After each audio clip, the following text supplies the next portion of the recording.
boss had closed down, and he would somehow find me in the room where it was 5 boys and 2 girls, and they didn't have king-size beds then, but we all slept in the same bed in the project. We were poor, and he would somehow make it to that room, and he would grab me by a leg or by an arm or by the nose or by the ear or whatever. He didn't care as long as he got my attention, and he would wake me up, and he would demand that I take him up to the bootlegger.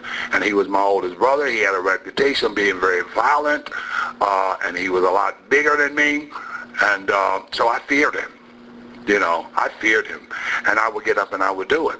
But even at that young age, I was a very resentful and revengeful person, because I would be putting on my shoes and I'd be planning how I'm going to get even with him.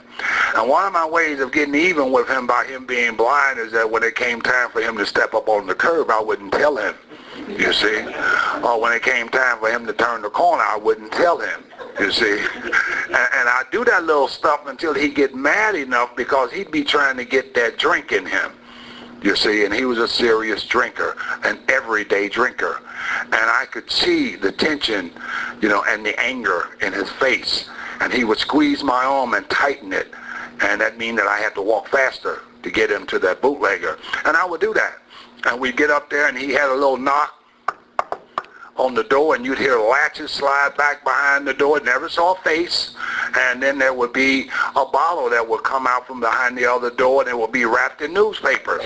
And it would be a fifth of Thunderbird wine. And it cost $1.25. And he would give that fifth of wine to my brother W.C. We called him W.C. His name was William Brown, but we called him W.C. And he would give that fifth of wine to W.C. And W.C. was standing right there in the hallway. And I was a little kid, 14 years old. I was a little short, chubby, fat guy. And I didn't like that neither. And I'd stand there with my big brother, and I'd watch him. And I'd watch him hit the bottom of that bottle, and I'd hear the plastic crack.